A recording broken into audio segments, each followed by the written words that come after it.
Well, hi folks. How you doing today? Not having a bad day. Um, Having some cat problems, if you can believe that. Um, they broke one of my new monitors, a $200 monitor. I picked it up in January when I went to San Jose to get John Z. And they come through the window here, the male chasing the female, and they knock over the monitor. The monitor hits the corner of the iMac Mini and it cracks. Oh man, I'm telling you, I got to scale down the cats here. It's getting ridiculous. I mean, I've tried to be good, but I mean, no more. I can't put up with this stuff. It's ridiculous. All right, we got a show today. We're going to talk about a number of things. Um, and I'm going to do so as I always do in context to my macro thesis, which is probably best expressed in The Devil in Us, about what's going on. I think it's an incredibly important book. I think it is a book that if 100,000 people read it, we'd have a much better chance of changing what's going on here.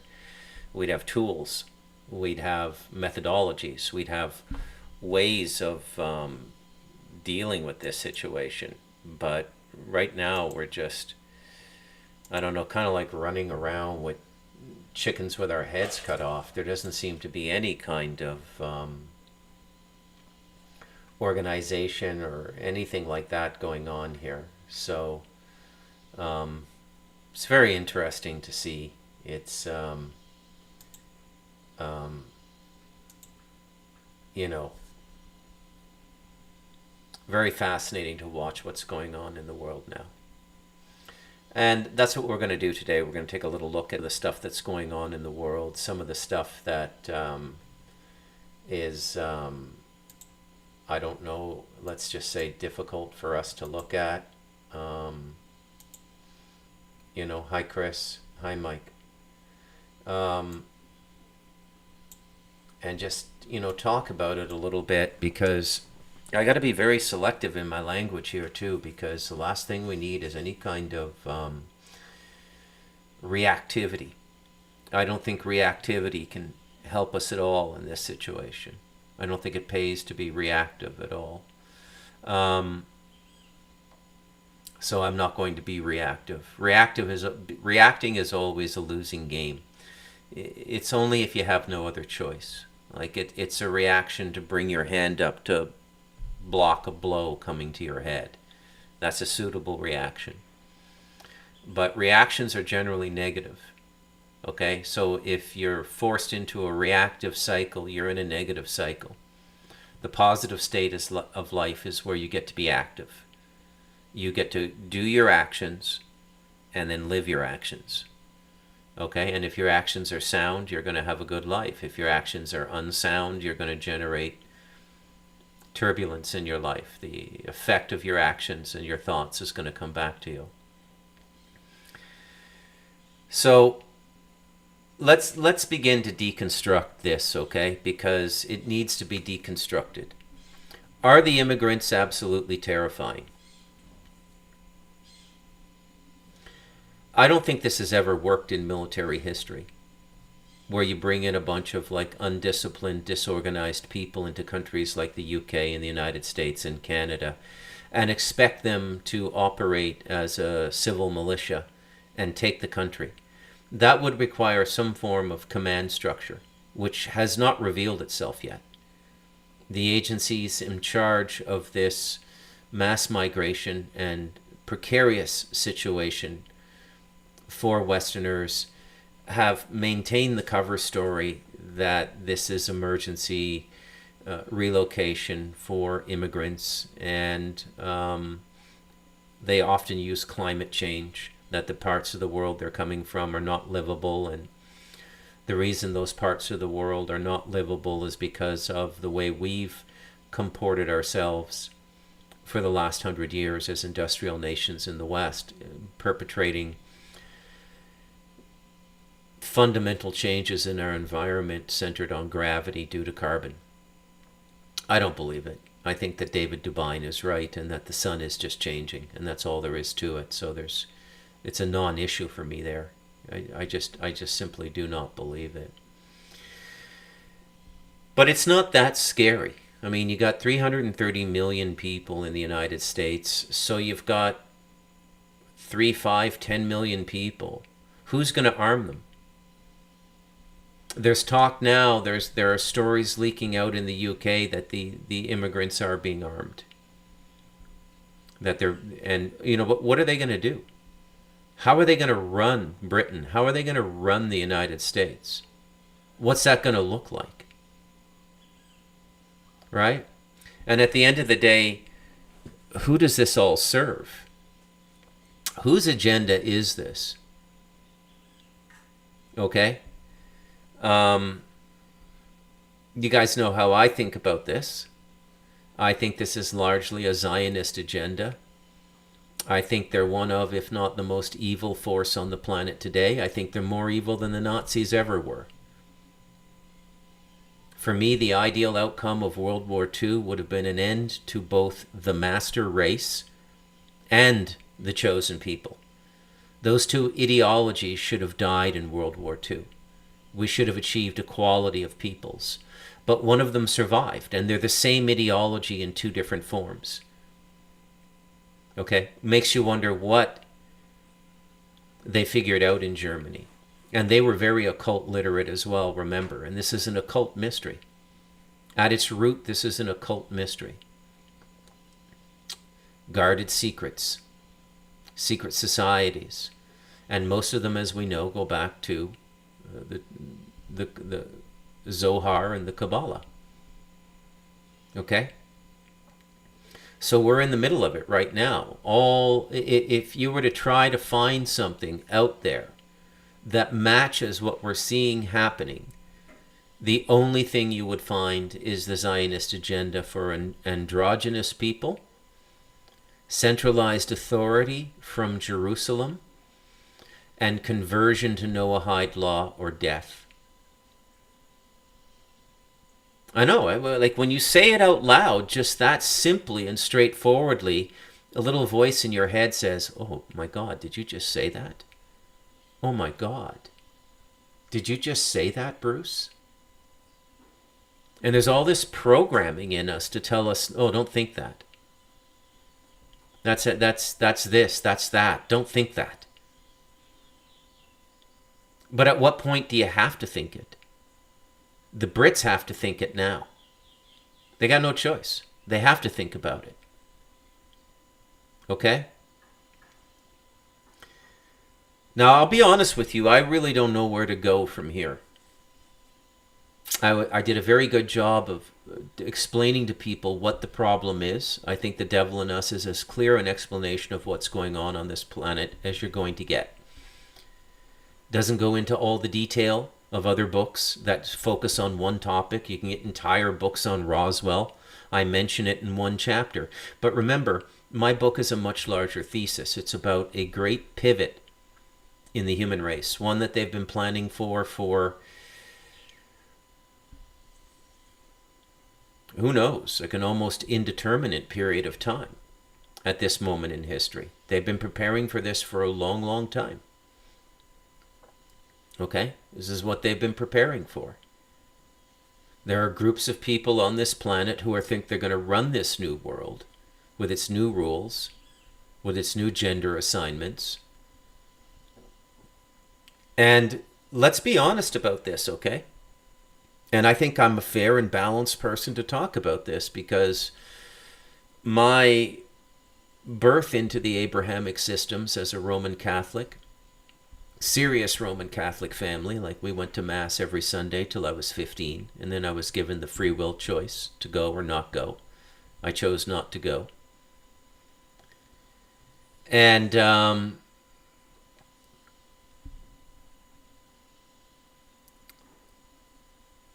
there's a cultural element to this as well, which I can't really unshackle myself from.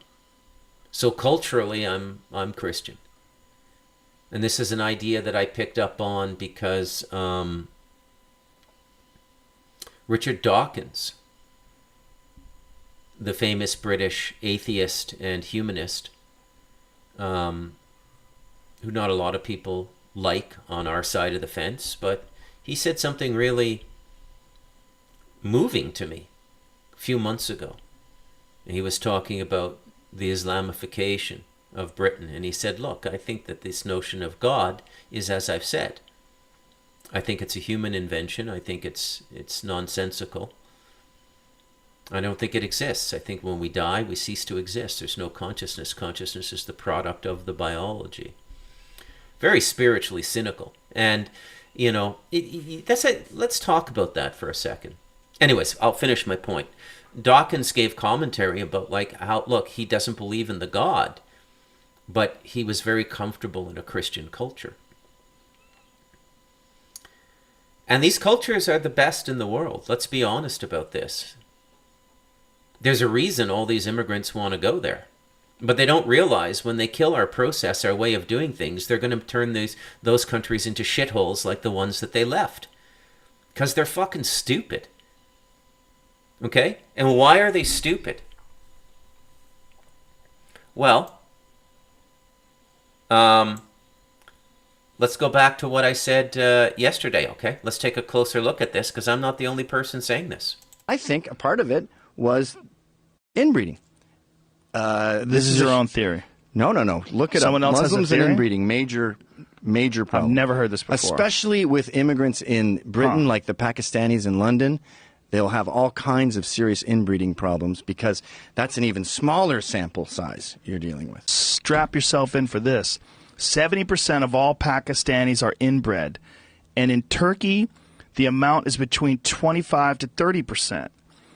More stillbirths among immigrants. A rough estimate reveals that close to half of everybody living in the Arab world is inbred. A large percentage of the parents said, this is blowing my mind. So listen to the BBC investigation in Britain several years ago revealed that at least 55% of the Pakistani community in Britain was married to a first cousin. Holy shit. BBC's research also discovered that while British Pakistanis account for just 3.4% of all births in Britain, they accounted for 30% of all British children with recessive disorders and a higher rate of infant mortality. What in the fuck? Labour Party MP has called for a ban on first cousin marriage. Medical evidence shows that one of the negative consequences of inbreeding is a 100% increase in the risk of stillbirths. Wow. That is insane. I also read somewhere that a lot of the symptoms of inbred people are irrational rage, fanaticism, and they end up just describing ISIS. Look at what it says here. That with the IQ points, it says findings on intelligence. Research shows that if one's parents are cousins, intelligence goes down 10 to 16 IQ points. The risk of having an IQ lower than 70, criterion for being retarded, in quotes, are they using that word? Mm-hmm. Increases 400% among children from cousin marriages. Well, let me say that again. The risk of having an IQ lower than 70 increases 400% amongst children from cousin marriages. Jesus Christ. And why don't we know this? Because people don't like the truth. Islamophobia. They don't like being called Islamophobic by even discussing it. Like, we're going to be called Islamophobic for even bringing this up. Information has to come out. You blew my mind with that. There you go. First cousins marrying, the Pakistani tradition. Okay? If you ever had dealings with these people, you know they're not right in the head. I mean, you can sense these things almost immediately. Mind-boggling. So again, the question I asked yesterday, why would Britain be allowing hundreds of thousands of these miscreants into their society? What guilt complex, what leverage does the international system have over Britain to get them to open up and do that, knowing it'll produce their own destruction? And let's talk about this for a moment, because it brings up another interesting ancillary point. And that is that in some measure, not in totality, because there's opposition. I don't know that there's opposition in Britain. I don't know that they have the equivalent of a Trump there. On the streets they do. They've got Tommy Robinson, and they've got all the Brits who are now protesting. And it's going to get ugly over there. And that's what they want. You know, remember the company I keep as well. You know, John Z, a 7th generation super soldier, was here for 4.5 months. We talked extensively. And I said, what's the plan? He says, you haven't figured it out yet, Bruce. There is no plan. The plan is chaos. We're dealing with a consciousness here that would rather burn down the playground than lose its place on the swing.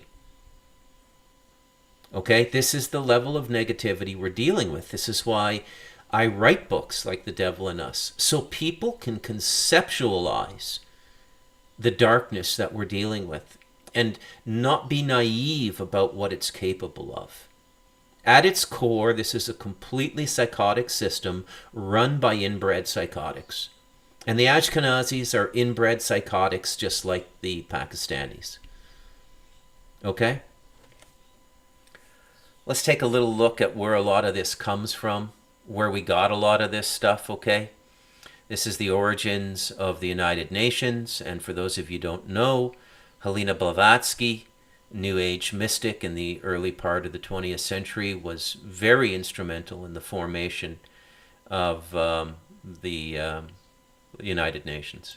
Who had a company called Lucifer Publishing to write out the philosophical underpinnings of the United Nations.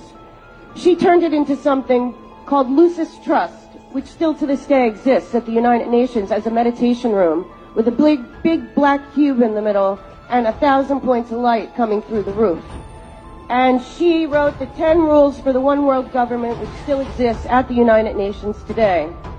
And they are, okay, take God and prayer out of education. Number 2, reduce parental authority over children. Number 3, destroy the traditional Christian family structure. Number 4, if sex is free, make abortion easy and legal. 5, make divorce easy and legal, free people of the concept of traditional marriage. 6, make homosexuality the alternative lifestyle. 7, debase art, make it run mad. 8, use media to promote and change mindset. 9, create an interfaith movement without God. And 10, get governments to make all these laws and get the churches to endorse them. Let's just say the one thing not welcome at the United Nations is God. There you go. Now, don't get me wrong. Those of you who've listened to me long enough know that I also believe it's time to reconceive of God and to become much more rational about God, because there are a number of steps you take on the journey to God which are very provable, very demonstrable, the opening up of your consciousness. The first number of steps before you get into spirit as a pure experience are where you get tempted. Okay, so most of the people who end up being occult evil probably began with benign intentions to find God. Little secret of the human race, folks. The most evil people to walk this planet actually began with high ideals. All of them. Hitler, Stalin, all of them. And what happens is it gets twisted up inside of them, and they get very blocked up, and they just channel hate and rage. That's what happens. But look, I find myself in a very tough position because I don't want to live in the world they're creating, and I don't want to live in a world that backslides into Christian fundamentalism. So where does a guy like me go? Where does Bruce McDonald go in 2024? Where's my safe space? Where's my contribution to this society? And I'd like to make a contribution. Even though I live in a very hermetic way, I live in an earthbag house in the rainforest, away from people and stuff. I'm digitally connected. My heart's in the game, and I'd love to make a change. I'd love to be able to affect people in a positive way. It's one of my conceits. And it is a conceit, right? That you can affect the world in a positive way. I hope it's true. So all I can do is give you my information. And I know from interacting with a lot of you that I don't have big numbers, but I have a super smart listenership. And a lot of people are very awake, okay? And very well studied. They've been in this game for a long time looking at information. And I think one of the things that allows me to appeal to people like you is the synthesis of the information into an intelligible whole, which not a lot of people are doing. A lot of people come out and they just drop their data, okay? And it's point specific. Look like that is going to be bombed, you know? And these pundits are everywhere, you know, specializing in their area of expertise. And what's not out there is somebody going around and gathering it all up and saying, okay, this is the macro thesis. You know, putting together Scott Ritter's analysis of the Israeli and Ukrainian wars. You know, do any of you remember Gonzalo Lira? He was podcasting on YouTube for a while. He was living in the Ukraine. They ended up killing him. I don't know why, but that hit me a little bit harder than most of the stuff I've come across. And, you know, I find that sometimes, like, another thing I notice is that a lot of people who have been in this game for a while as well, you know, talk radio or podcasting or what have you, they have certain reflexive postures to things which I don't think are valid anymore. They may have been valid in decades past about how mind control was done and everything, but I don't think any of those things are operating the same anymore at all. At all. Okay, so what do I mean by that? I mean, you know, was the Trump assassination real? Honestly, folks, I got to be honest with you. I can't call it. I don't know. I don't know. I would say 51% yes, 49% no. So I'm just barely on the yes side. You know, I was very and I go and I do some research. So Sean Ryan, the ex-Navy SEAL guy, the Vigilant Elite podcast, great podcaster, by the way. He did a couple hours with Eric Prince, the leader in private contracting management and deployment in the United States, the guy who founded Blackwater. It's not called Blackwater anymore. But, and he said that there's no sniper in the world he would trust to take a shot that nicks his ear.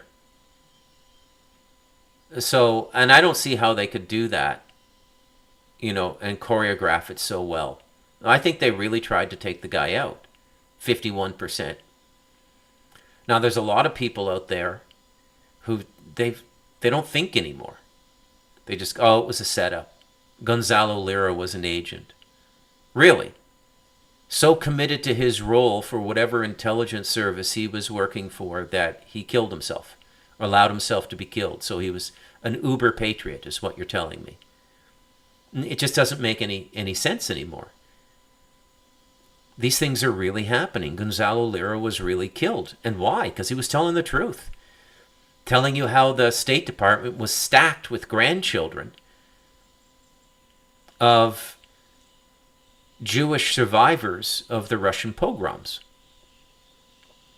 Okay? And by the way, I have to be fair and balanced when I speak.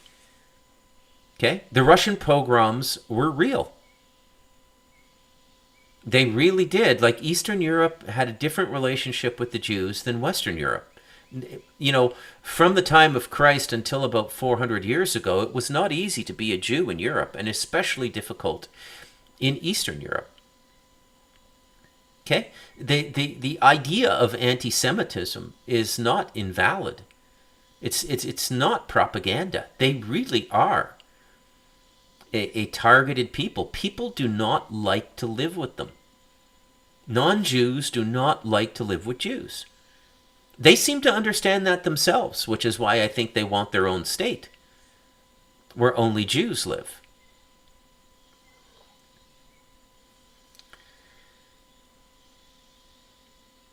So there's no mysteries in my position. You know where I go with everything. So I'm holding to my narrative that this is about the Third Temple of Solomon. This is about the complete and total reformation of the Jewish people, or alternatively, they've bitten off more than they can chew this time. They've got nowhere to run. Remember, they could always pick up and leave. They always had portable wealth. minerals, jewels. The Jews have always had wealth. I don't know how. They have some magical relationship with the earth where they can just find stuff. But they've always had wealth. You know, goes back to King Solomon, wealthiest man in the world. Wealthiest and wisest man in the world. He's the model for all these psychotic CEOs now. King Solomon is the model. Okay, he's a towering figure in Western culture and the secret societies. Okay, Jordan Maxwell doesn't even think he existed. He thinks the entire story is a mythology. I don't know. There's remnants of. I don't know if the first temple ever existed. The second temple existed. But Solomon came into being as a body of information in the Lesser Keys of Solomon and the control of the demonic regions and the demonic legions. Which, if you were going through an occult war, which we are now, which would be a tremendous asset. I know the things I say on air are just outrageous. You have to shake your head. And did Bruce just say what I think he said? Yeah, I did say it. Okay, and that's a big part in what's going on in the world now as we engage this negativity, is that there's a massive presence of demonic energy on the planet now that is itself trapped. Okay, it's not fulfilling its divine purpose because demonic energy and demonic instantiation and demonic incarnation was created just like anything else. And everything that is created has a purpose, a divine purpose, because the divine is the only creator. This is my philosophy. This is how I see life. This is why I live without fear. But there's something really off here now. Like really off now. Okay? I want to take another look at some of the stuff I've covered, okay? Okay, so let's take I've done all my work on, these people, okay, like Macron and Biden and Trudeau. There's a class of politician now that fits this Kabbalistic template perfectly. They're androgynous, they're they're all sexual freaks. All fucking trannies up the ass. I don't mean to be crude, but you need to get the picture in your head, okay? Because this is what we're dealing with. Here's here's a little catch up on Macron. A strange thing happens to journalists and fact-checkers who set out to debunk the claim that Emmanuel Macron's wife Brigitte was actually born male. These journalists think it's a ridiculous conspiracy theory that will be easy to dismiss and debunk. Then they quickly realise that they were wrong, very wrong. Just as there is a mountain of evidence in the US that Barack Obama's wife Michelle is actually a man named Michael Robinson, there is even more evidence in France that the president is married to a man who seduced him when he was a 14-year-old boy, before transitioning to life as a woman and operating as the future president's handler. If that sounds far-fetched and ridiculous, well, that's what the journalists and fact-checkers thought too, before they became firm believers that Brigitte Macron, the First Lady of France, is a transgender paedophile who lived as a man for 30 years and is now hiding in plain sight. Before we dive in, join the People's Voice Locals community if you haven't already, and sign up to become a member of the world's first cyber nation that truly believes in life, liberty, and the pursuit of your dreams. Visit joson.com and click on the Join Us button today. She also has a history of appearing in public with a bulge in her pants, reminiscent of Michelle Obama on Ellen, just not quite so large.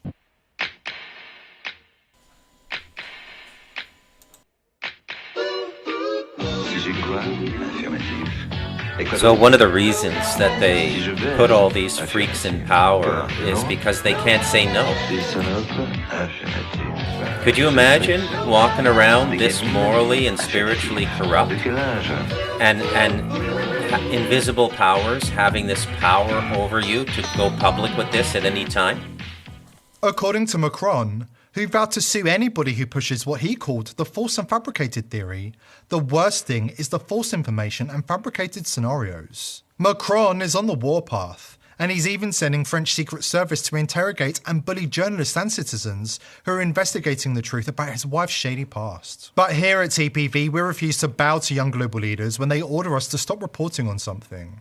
So let's examine the actual evidence, Because, believe me, there is a whole lot more than suspicious bulges to back up the credible allegations that Brigitte Macron was born male. There are only 2 photos that have ever been produced as evidence that Brigitte Macron ever lived as a woman before she was 30 years old. Here is the first photo, a family photo which supposedly features Brigitte as a young child sitting on her mother's knee. Which is weird because to everybody who looks at this photo, Brigitte looks like the young child in the check shirt on the left of the screen. That is clearly her face, it's unmistakable.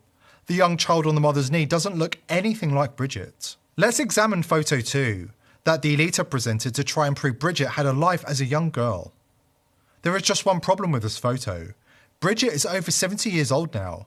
And if you think this photo looks far more recent, if you think it looks like a colour photograph which has been turned into black and white, well, hold on to that thought, because we're going to come back to this photo later. While the Macrons are desperate to convince the world that this is all a crazy conspiracy theory, in reality, this was a 3-year investigation by serious investigative journalists who worked with forensic experts and genealogists and eventually published their findings in a rigorous 6-part story in the French magazine Faits et Documents. Their findings were unequivocal.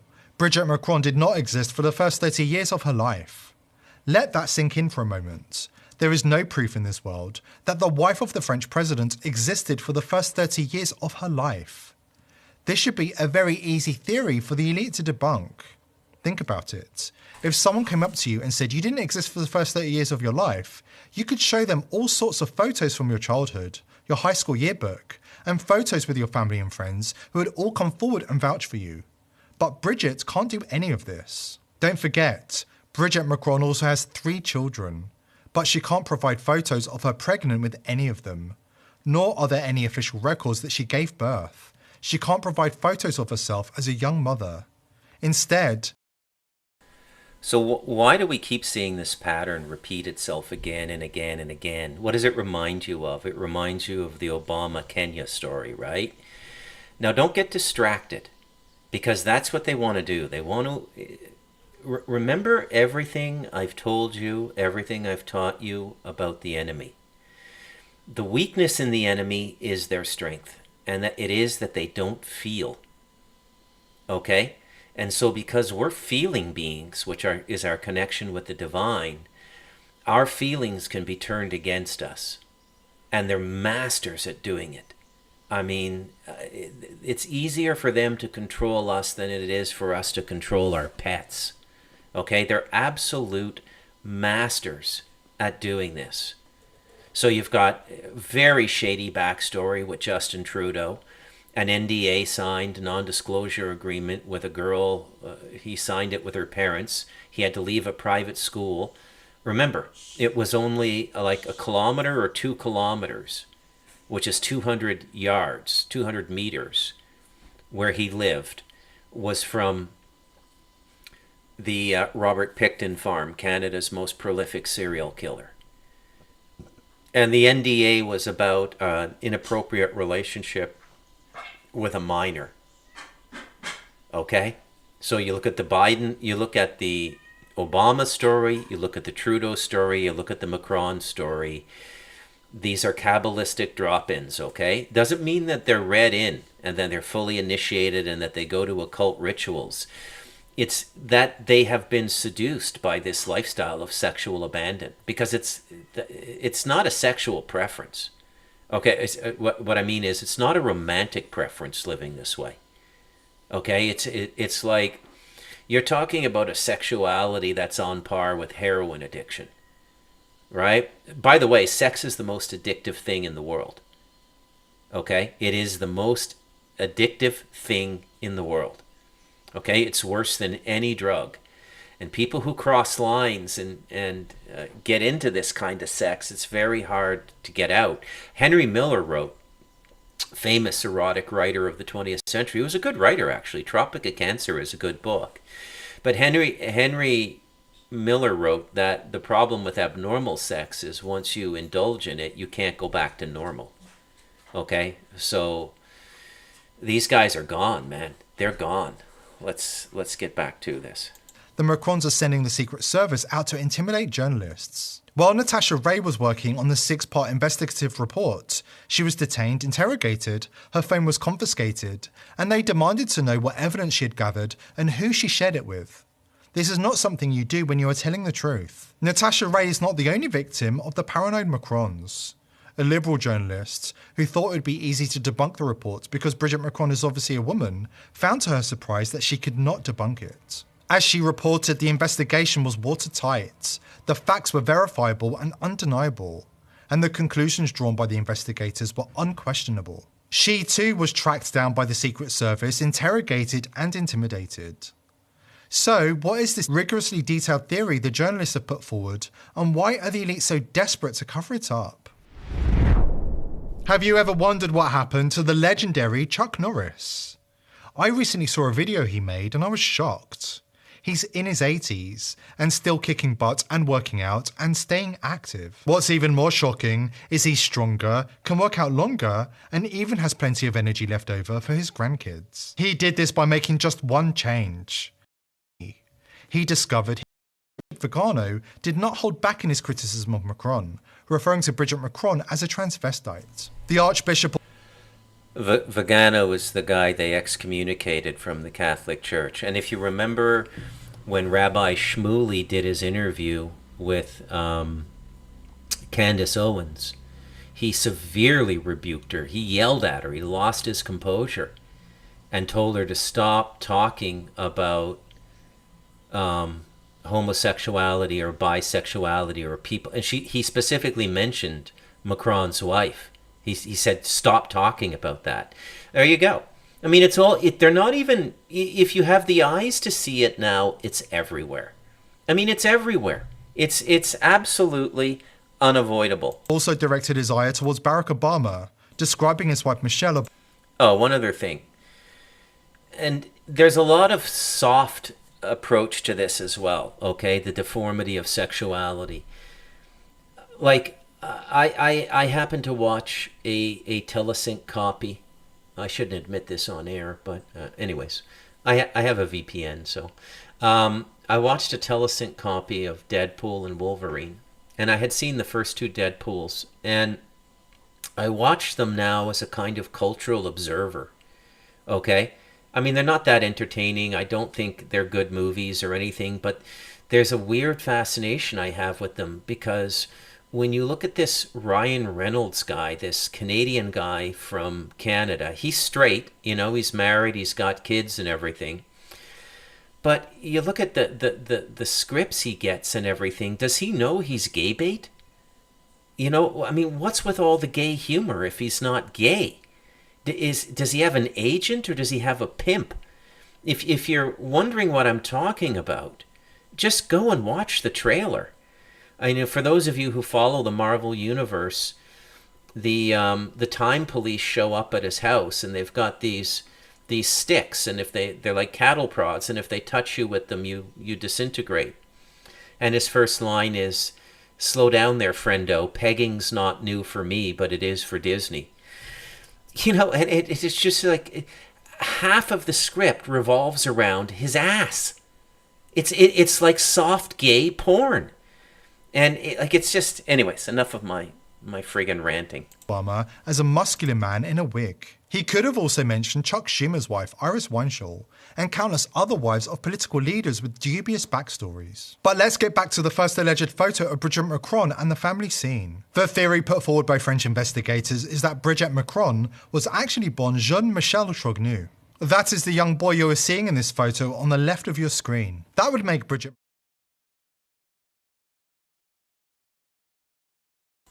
Okay, so you get the point, right?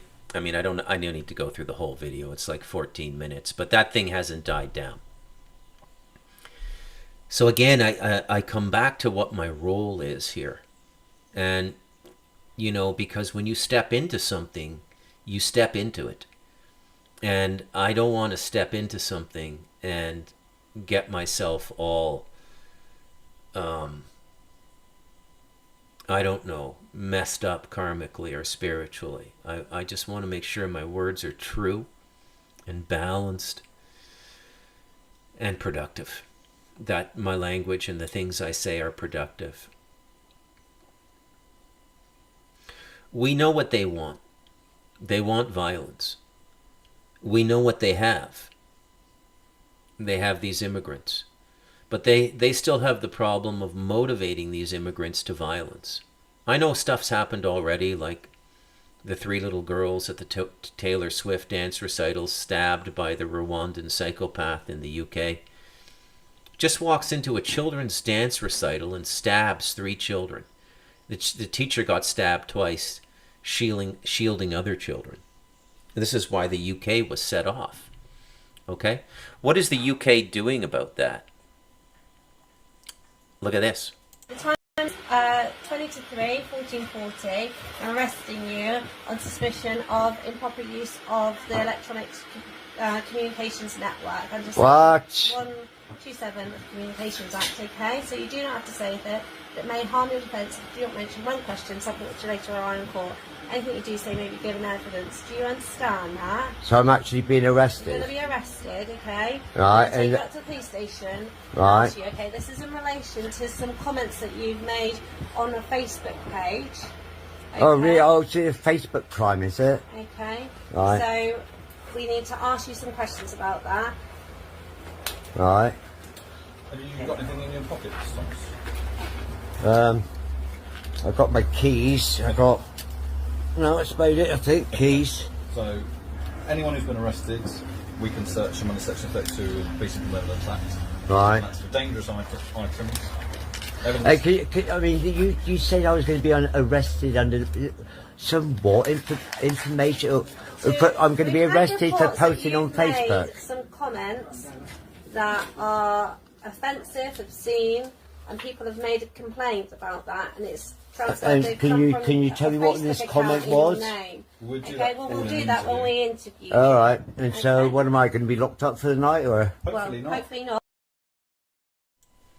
There you go, life in the UK. And you can see this stuff everywhere now.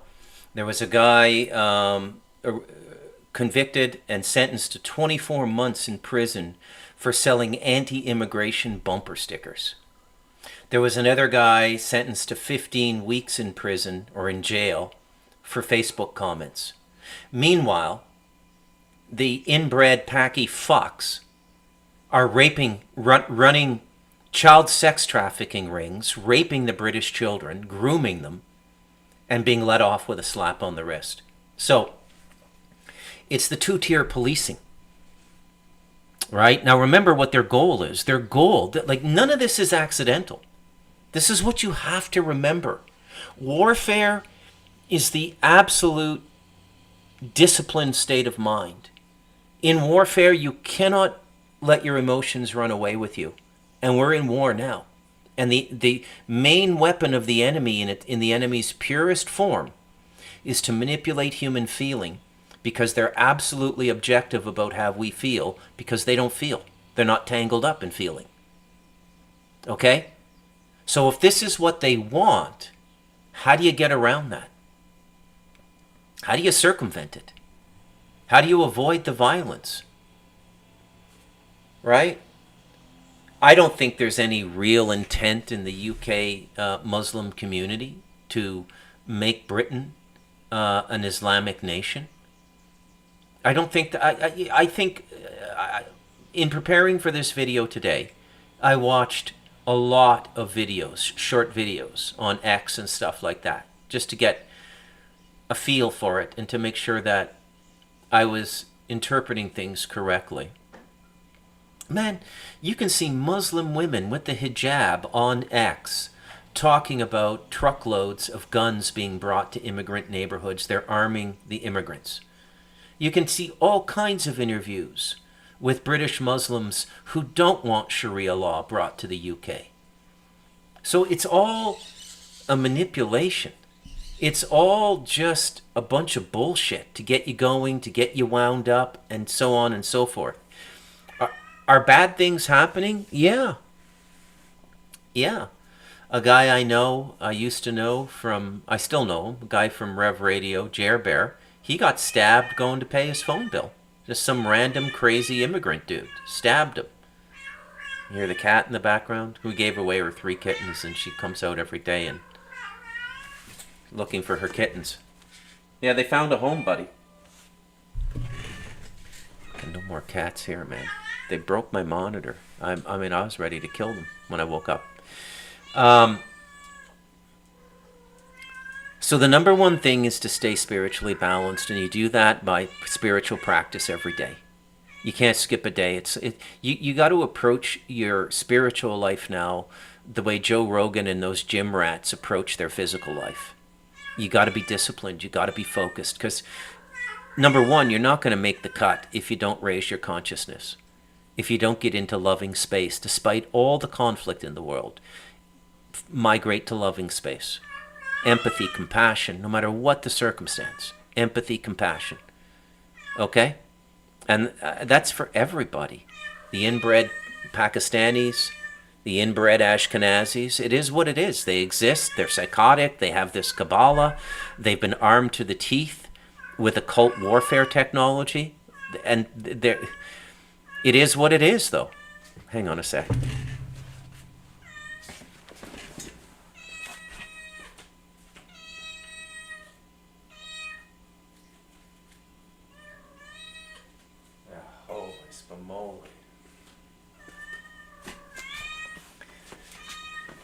I can't stop that, nor do I want to. That's her in the back over by the window there. She's crying. She had 3 kittens. I mean, as soon as they started eating solid food, they all got grabbed up. So, I mean, I'm not going to worry about it. Yeah. So, life with cats, folks. I'm a cat guy. They're still far better than they are worse. You know, they're a good thing to have around overall. Yeah, she misses her kittens, and she just wants to make sure they're safe. But 2 of them are only about a kilometer away. I'm surprised she can't even smell them. My niece took one, and my nephew took one, and they're both from different families. Heard from Bob today. He's coming back in a couple weeks, finishing up his vacation in Mexico. Guy just he's no stranger to having fun. No, I have about 8 cats, Karen. All right, let's go back to a couple other things I want to focus on today. And if I'm repeating myself, so be it. Okay, but the case is just stronger and stronger and stronger. Most of these Christians are not familiar with the Talmud, Zohar and Kabbalah, and where this 613 mitzvot comes from and what they're all about. So I started to study what they're about and what the Talmud teaches, and I noticed that there is actually a plan, there is a plot, and that's a plot against Christianity. Let me bring you one of the books here, The Secret Doctrine in Israel by Waiti. And what it explains is the basically secret doctrine of the Zohar, what is behind Zohar. And you have to understand that the soul of the Talmud is Zohar, and the soul of Zohar is Kabbalah. But in this particular book, I just want to read you a little bit what got me understanding what the plot is against Christianity. It says here, according to the Midrash Talpigoth, the Messiah will bring eternal peace, which of course was understood by the Israelites as peace for Israel, plus that which may follow extermination for all who did not enter by conversion into the house of Jacob.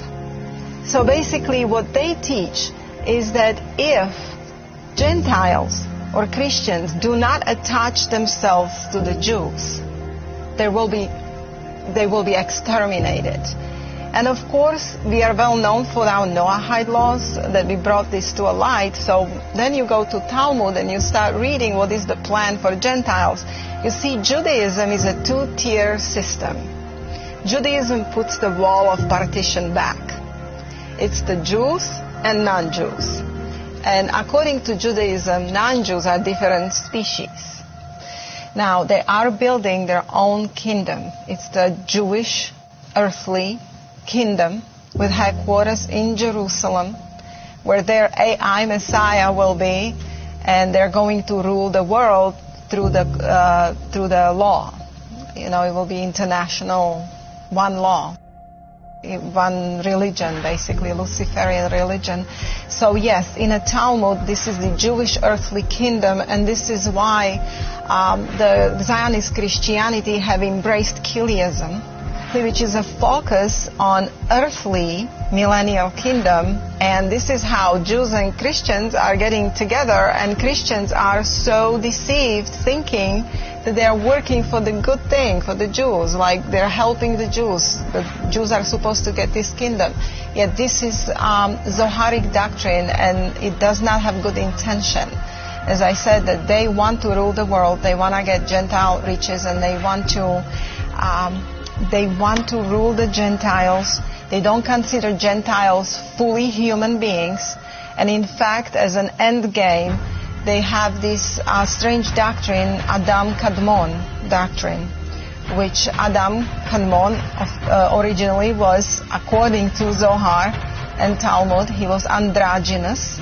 He was male-female in one body, and this is why you see this transgender agenda today, and there are laws, very serious laws, passing in Alberta, Canada. Is Zionism behind the transgender movement?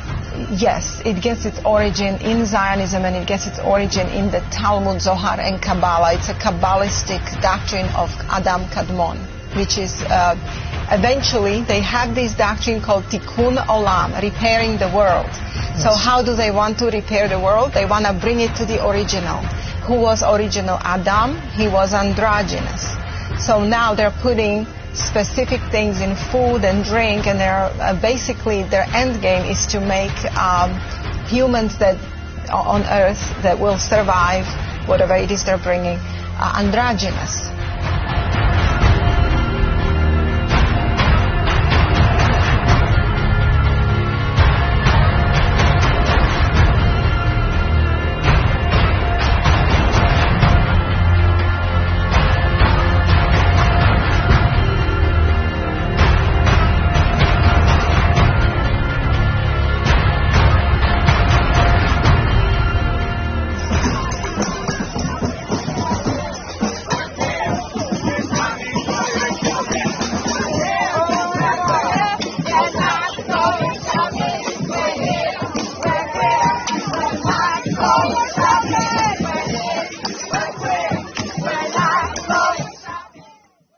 There's 6 sexes, genders in the Talmud with many mentions. There you go. Same old friends back up to it. But when you look at it, it's pretty hard to convince yourself that they are not the underlying force behind this transition, right? And let's go back and talk about the New Age misdirection as well. People like Andrew Bartzis. By the way, this is one of the topics that fractured our relationship. I intuited that he was lying about this, and he knew I knew he was lying. And it just kind of went from there. Didn't want to talk about this. Can you imagine setting yourself up as a public-facing spiritual figure, but you're not going to talk about the Zionist agenda for the world, even though it's the most powerful religious doctrine in terms of political effect in the world today? Who else is getting what the Jews are getting, and why do they get what they want? Because they got into the money system early, and the money system controls everything. That's why we start the Light of Darkness in the center part with the Worshipful Feelers chapter. It all starts with the money. It all starts with the Bank of England. And isn't it interesting? And by the way, these are the dividends of being friends with the Jews. You get destroyed. They don't give a shit. Okay? This is fully functioning cultural psychopathy.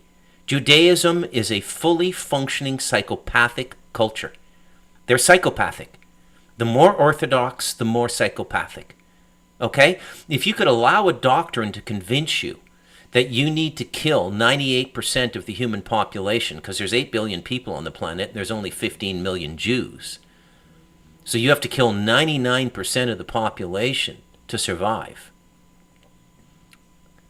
Would we not call that psychotic? Now you can start to understand why so many of the great institutional killers in history were Jewish. Henry Kissinger, Madeleine Albright. They love killing because their religion tells them to kill. Okay? This is a no-brainer. You don't need to go into all the Elohim navel-gazing bullshit like Cliff High. Just keep it... I love Cliff, by the way. I catch up with him at least once a month and watch his 2 or 3 last videos. He's just this wonderful flake out there. 9 out of 10 times he's wrong, but he's always fascinating to listen to. The mystery of Cliff High. But we're in a real pickle here. Now, again, following my rules of engagement, you can't get angry at Jews. It's not all the Jews. Okay, there's a significant portion of that 15 million are being as victimized as any Gentile. Okay? If there's one thing I'd like you to take from listening to the Talamanca review, it's that nothing is absolute. Everything is gradients. It's 80%, it's 60%. Nothing is absolute, including evil. There's no absolute evil and there's no absolute good. Not in this dimension. It's impossible because you can't exist without the polarity. It's a fascinating time to be alive. It's a fascinating time to be a human being. It's a fascinating time to be a part of this world. This is probably one of the most engaging incarnations of the last ever. You know, in the Galactic Historian, we posited a reality of sentient life on this planet that goes back 55 million years. And this moment we're going through in human history now may be the most defining moment in the entire history of sentient life on this planet. You know, spoiler alert, we win. And so why do I even do podcasts? To help you navigate the football field of broken glass you're going to have to crawl across to get to the victory. Because it's not going to be easy. And there are certain consciousness necessities for survival as well. And by consciousness necessity, I mean a growth in consciousness. You have to be able to see more, perceive more. And that's done through spiritual exercise, whether your spiritual exercise is prayer, meditation, contemplation, walking in the woods, gardening. Everybody's got their own way of meditating, right? It's not all just sitting in half lotus and breathing through your nose, although that's good too. So, the last thing I'm going to finish up with today is DeSantis.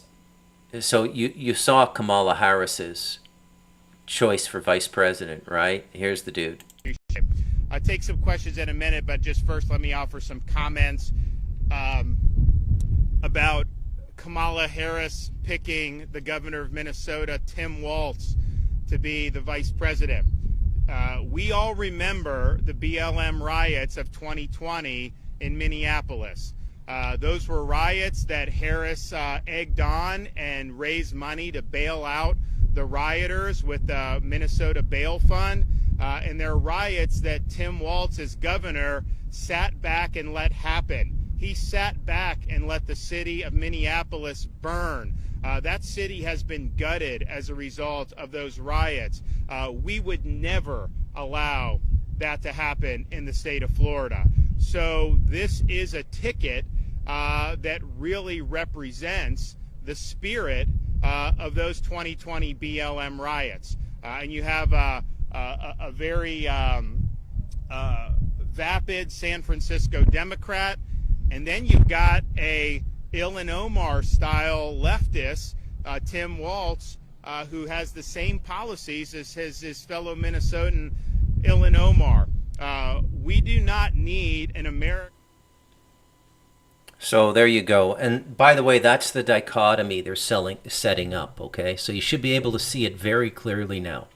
Those of you who've been watching the Talamanca review regularly, this should be in complete focus for you now. So what have I been saying since day one? There are two options before us. One is the Gulag, which is the penal system of a communist country. And that's what the left represents. And we all, oh, DeSantis, our hero. He's fighting this evil. Okay? No, he's not. He's fucking all in with those Chabad Lovitz characters in Florida. Okay? They're the ones pushing the transgender stuff.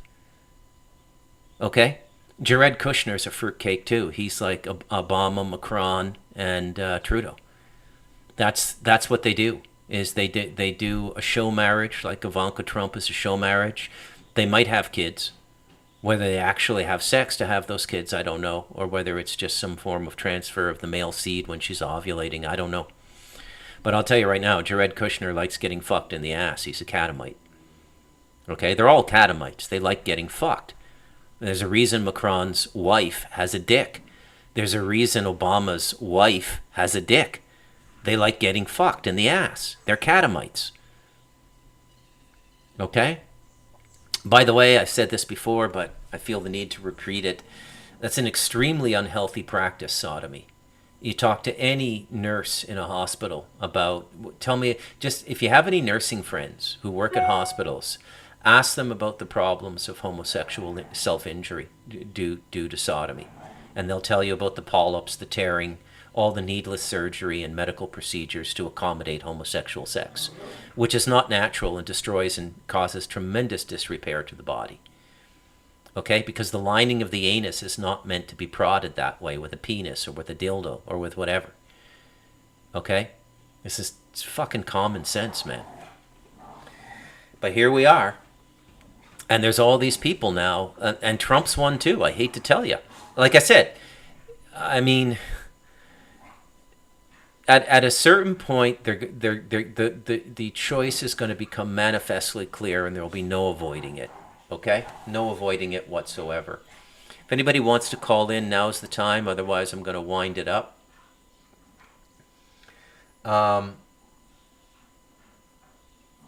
Yeah, I don't know.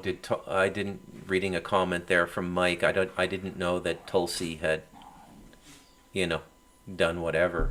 But yeah, this Israeli thing is just, it's, and again, I said this before and I'll say it again.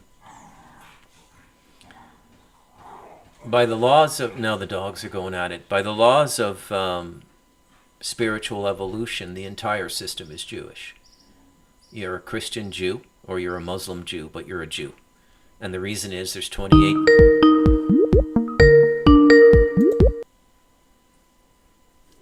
Hey, how are you? Hey, Bruce, it's Mark. Hi, Mark. You got to turn off your radio. All right. Or your podcast. All right, hang on a second. Yeah. All right, hang on a minute. All right, I think I got it. Yeah, you did. Yeah. How am I doing? You're doing fine, man. All You're right. coming in loud and clear. Everybody can hear? Yeah. Okay. Yeah. Hello, everybody. Hello, Bruce. Big Daddy Bruce. Thank you for putting these on. You know who I am, don't you? No. I'm your brother from Tennessee. Oh, yeah, that's McDonald right. in Yeah. the morning show. Yeah. You were going to AA, right? Yeah, I left it. I've been sober for over a year now. Well over a year, like a year and 3. Well, my anniversary date, it's about a year and a month. My anniversary date is June the 17th. And I tell you what, brother, I don't want to, this is your show, but anyway, the best way I can describe it is, like you said, in that book says the alcoholics, it's like prayer and meditation. That's the way it goes. And I get up every morning and I haven't missed a day. Good for you, man. The couple of weeks I tried to talk myself into it. So I've been doing it for about a year. In 3 months, I get up and thank God I'm alive. I appreciate it, and I'll say the serenity prayer part of it. I sort of riffed on it my own, and I say I got to see this world as it is, not how I want it to be. And I think that's what we got to realize right now. I think you're doing that, and it's like, my life is just, I can't tell you, Bruce. It's like another soul's been slipping in this body, and it's been a wonderful, glorious walk of life. But anyway, I just want to say hello, and I don't want to get off the subject of what you're talking about. I agree with you. I see a lot of these people in other chat rooms, and we'll let it go at that. But like I said, we're doing good. I got out of Tennessee. I'm in Selma now temporarily, and I'm going to get ready to do a walk about to buy me. I lived in Tennessee, and I'm in Selma, Alabama, the civil rights city, that kind of thing right now.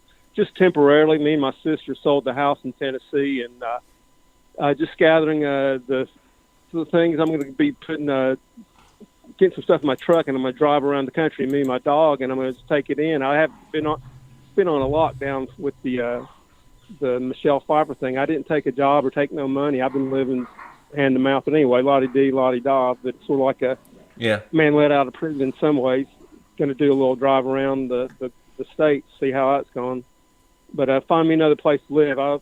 But anyway, I just wanted to say hello, and it's probably a simple conversation. I'm not a very verbally articulate man, but I feel the things that you do, and I learn from you and all the other people on these chat rooms. And if anything else, you know, a lot of these people that you're talking to are probably in a similar situation. Either they're isolated by their viewpoints in a part of town where it's not looked upon in a positive light, you know, stuff that we're.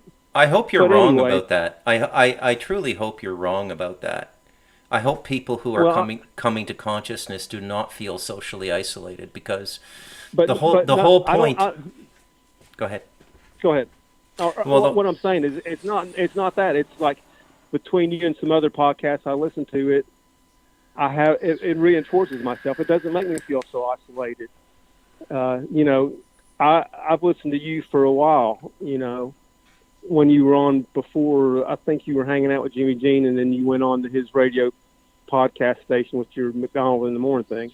Yeah, but anyway, your opinion is valued so much by me, and I'm sure it is by others. And I, like I Very said, kind. Thank you. We've got this community going on. I don't feel isolated, but there's a propensity for that. But it's like, you know, I get me some Bruce, there's some other people there, you know, and it just says, yeah, I'm on the right path. There's people out there that think the same way I do. And it's like you said, it's a joyous time right now. It's like it's falling apart, but it's getting rebuilt. It's like that poem you read had it on the other day about the beauty, something about it being ugly or something, but something like that. But it's about the way it is, you know. But anyway, I'm not landing the plane too well. I just wanted to say hello and thank you. Well, thanks and for calling in, man. Everybody in the chat room. All right, everything's going good, and I'll be watching you. Let me just ask one question before you go. Okay, so what's it like, boots on the ground in the U.S. now? What's it like being a white man in the United States now? Like, do you feel safe everywhere you go? Like going to a 7-Eleven, going to a movie theater? Are you more cautious? Like, what's it like now to be American? To be American, it's like, you know, it's like a the way I could put it to you is like I'm going to put the Three Stooges time reel on. It's like they're having that pie fight in that wedding thing, and it's like you see a lot of people, they're worried about stuff, and you see the stuff getting ready to fall down. And it's like fatigue, it's like a nervousness, an uneasiness. But as far as me walking around, I'm a 63-year-old man.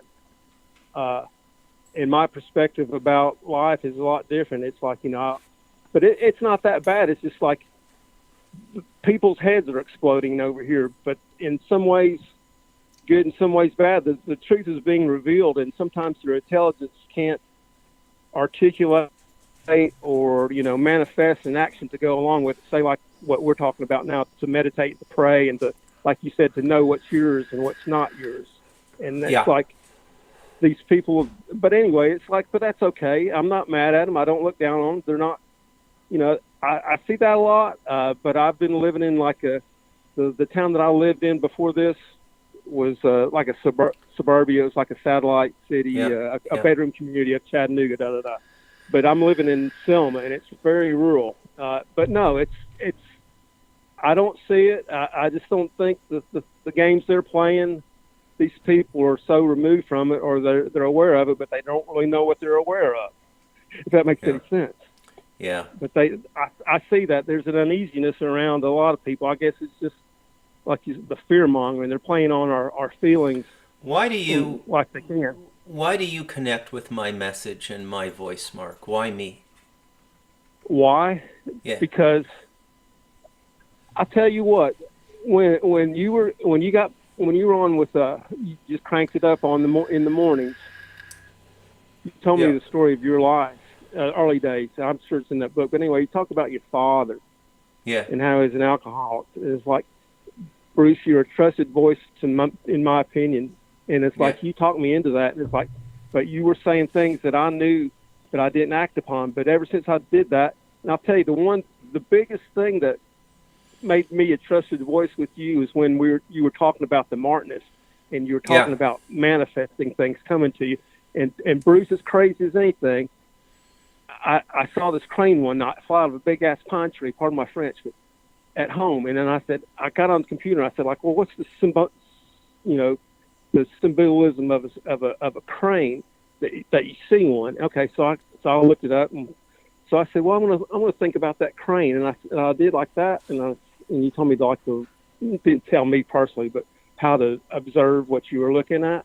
Yeah. And by golly, that crane came to me 4 days later, and intermittently between here and now. And what it reminded me of, it's like a spirit guide animal with me. It told me that I was on a path, and it aligned me up with my sobriety. Yeah. And nice. when I tried that for myself, and you were talking about that Martinist stuff, and I tried it, I said, I don't want to do anything that has some like crazy unintended consequences. So I just said, well, let's see if this bird comes to me. And it did. Wild. And like I said, and it kept, I would see it, and I would just like look up, and I would like, I would look at it, and I would focus my attention and my gaze to my heart, because I think like, if another animal out in the wild stares you down, got their eyeballs on you, they're looking at you as like a piece of dinner or whatever. Yeah. I don't look them in the eye. I just focus my mind's eye, the image of them where I see them right now, and I say I focus on my heart. I don't say anything, but I feel that chakra in my heart. Yeah. And I look up, and it's like it's crazy, Bruce. It's like you said, they're coincidences, but they're not. They're meant for lessons and to keep you on your way. And the more you unfold, the more you'll pick up what I call a language of life, which is the way reality speaks to us. And it is speaking to us. The circumstances of our lives unfold in a way that is specifically designed for us, whether you're conscious of it or not. The meditation and the prayer just makes you more conscious of it. If you want to call it God's plan, from a Christian perspective, that's fine. I like a lot of the Christian stuff. I like the way the Christians focus on love and community, and I think those are really important things. Esoterically and metaphysically, the Christians need to get over their fear of everything. Like, everything that's not of their doctrine is Satan. And, well, as you're going to get reading The Devil in Us, you should know a little bit about Satan. Satan is a divine being created by God to regulate the realities. Okay, specifically the physical reality. There's nothing to be afraid of if you're in alignment. God, the devil is not our enemy. This is a Christian myth. And in that regard, I have to say, you've painted me into this corner. I have to say this out loud. Yeah, well, Bruce, hold on. I haven't said it. Hold on. I haven't said it. I can't believe I'm going to say this, but in many ways, the Jews are right. Okay? That Christianity has become a renegade religion and a dangerous religion in certain sectors of it. It's as dangerous as Islam. And historically, over the last 5 centuries, the most dangerous religion in the world has been Christianity. There's no doubt about it. Okay? Oh yeah, and there's like a lot of people that follow like the Christian Zionists, like that Pat Hagee guy. Like I'm in the South, and they don't question. They just say, "Aye, Captain, full speed ahead." Yeah, isn't that interesting too? The way everything is fracturing now, and so there, you see this fracture even in the Christian community. Like that clip I played of the Jewish woman explaining how the Talmud, the Zohar, and the Kabbalah work, and what their real agenda is. She was actually interviewing with a prominent Christian voice in the United States who's anti-Zionist. But a lot of these, look, it's a magic show, okay? When you get low-level consciousness people who don't understand anything about reality, you can dazzle them. You can make them think that they're a part of God's plan. And this is what the priestcraft does, and this is what the Jews are doing. So but it doesn't mean I can let the Christians completely off the hook either. There's a lot of, let's call it Christian karma, okay? And you know, so it's just going to be amazing to see how the divinity resolves all of these issues in the human race. And it's all going to happen in our lifetime. I'm only 58. I'll be alive probably another 30 years. So I'll see most of it, and it'll be fascinating to watch. You know, fascinating. Yeah. Well, all right, man. Yeah. All right. Yeah. I guess you got things to do. I'm working on my motorcycle, but I listen to your show and thanks a lot. And you know, happiness is real, and you are the divinity. You are a co-creator with God. It's like you got to tell him you're open for business every morning. It's like, God, what we got to do today? Right on. All right. Absolutely. Thank you, Bruce. Peace out, man. Wow, I had a caller. That's incredible. And another. Hey, Chris. How are you, man? Hello. Oh, we got boots on the ground in the UK here. Are you? Have you fashioned a baseball bat with pointy nails at the end and barbed wire? I use different types of tools, like fire. You take the old-timey fire extinguishers, you fill them full of gas, and then you pump them up. Then you have a wick on the side, you light them up, and you can squirt like a flamethrower. Yeah. But that's a little bit radical.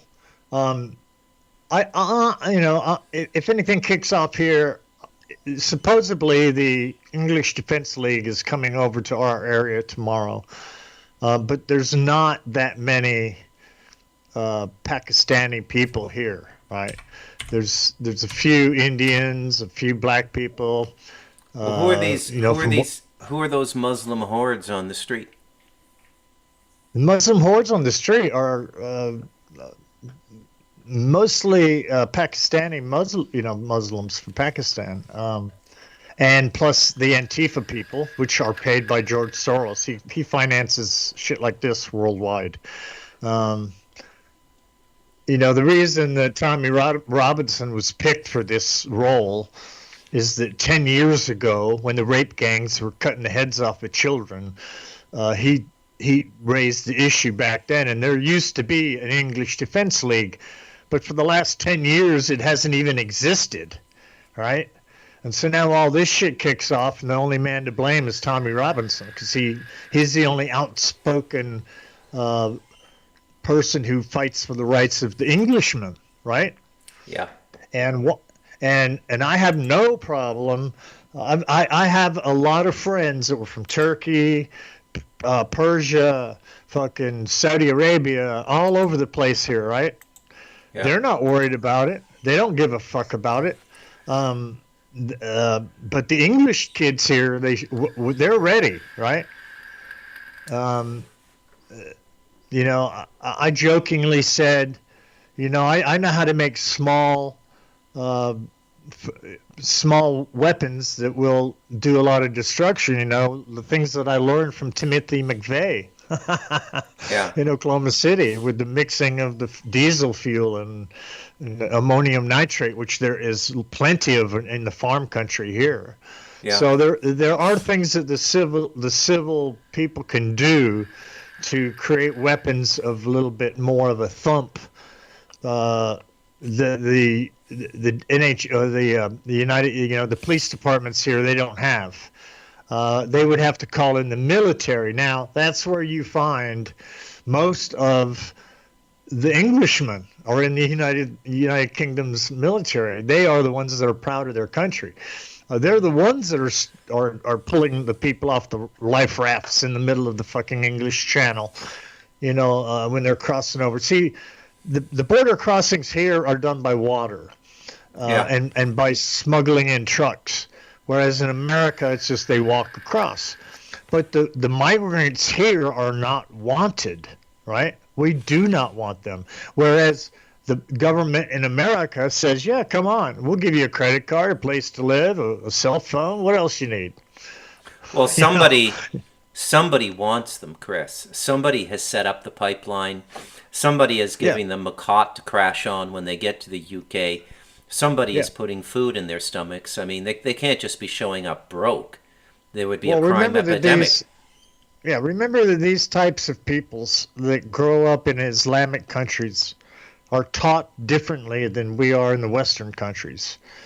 You know, the other day I saw a picture of a 2-year-old child dressed up as a Hamas warrior, right? From day one in places like Iran and places like Syria and Palestine and even in Lebanon, the children are taught America is the great Satan, and that's it. We have to kill the infidel, right? Now, on the other side of the fence, we have the Jewish people talking about the Goyim, right? So it's kind of everything's kind of blending into one, right? And it's becoming this mass psychosis on a global scale.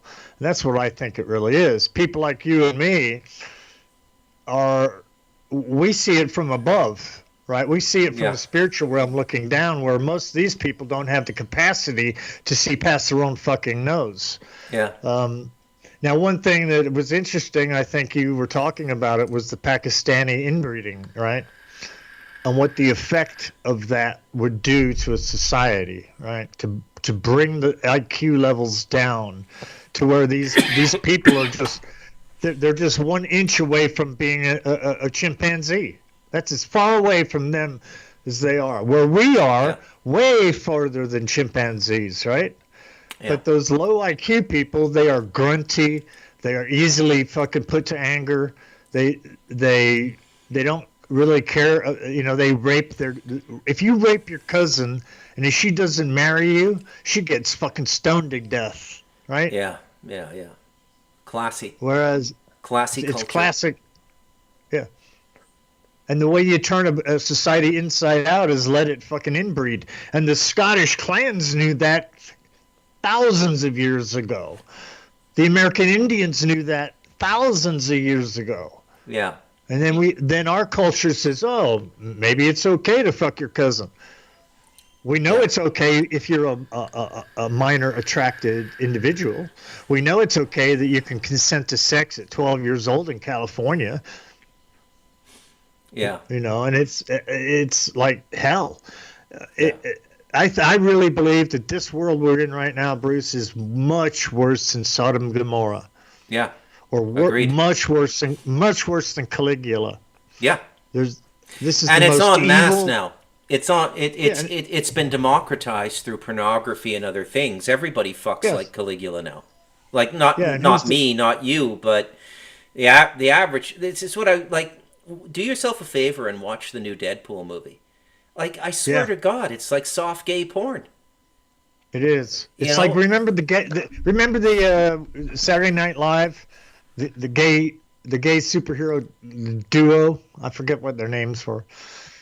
But they were two gay guys that pretended to be superheroes. Yeah, like Batman and Robin. Yeah. And those are little those little things like you saw on Saturday Night Live. That was back in the 80s. Those were little seeds that were being planted into people's brains. I remember these. Boy George was one of them. What's the other one? It's been a long time coming. You got to keep you got to keep control of reproduction in a society. I would honestly, spirituality is different, but if I were to give a role to religion, I would say that the role of religion is public morality, like to maintain a level of public moral conduct, but you can't shame people anymore. What used to keep people in line was being shamed. Okay? Yeah, there's none of that no more. They want to do some things that are outlandish, like hanging your ball sack out at the Olympics, right? Yeah.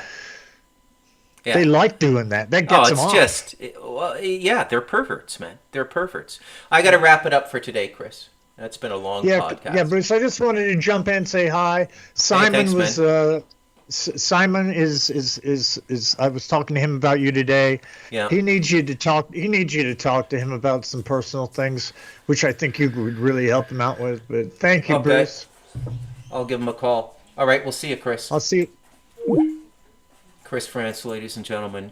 And I think that's it for the Telemanca Review today. Thanks for tuning in. We'll keep these regular. I don't know if I'm going to get back to Stardust Ranch, man. I mean, it's just the world is more engaging to me. But I will bring Stardust Ranch into my commentary on the world, because everything that's going on now is related. And if you don't get it, read The Devil in Us, okay? A memoir of you and me, because it's all interconnected. As we go through this new level of consciousness we're going into, we're going to have new perceptual abilities, and everything is going to make sense. Okay, that's a demon, that's an extraterrestrial, blah, blah, blah, blah, blah. And all of this confusion will be ended. Anyways, I'm Bruce McDonald, and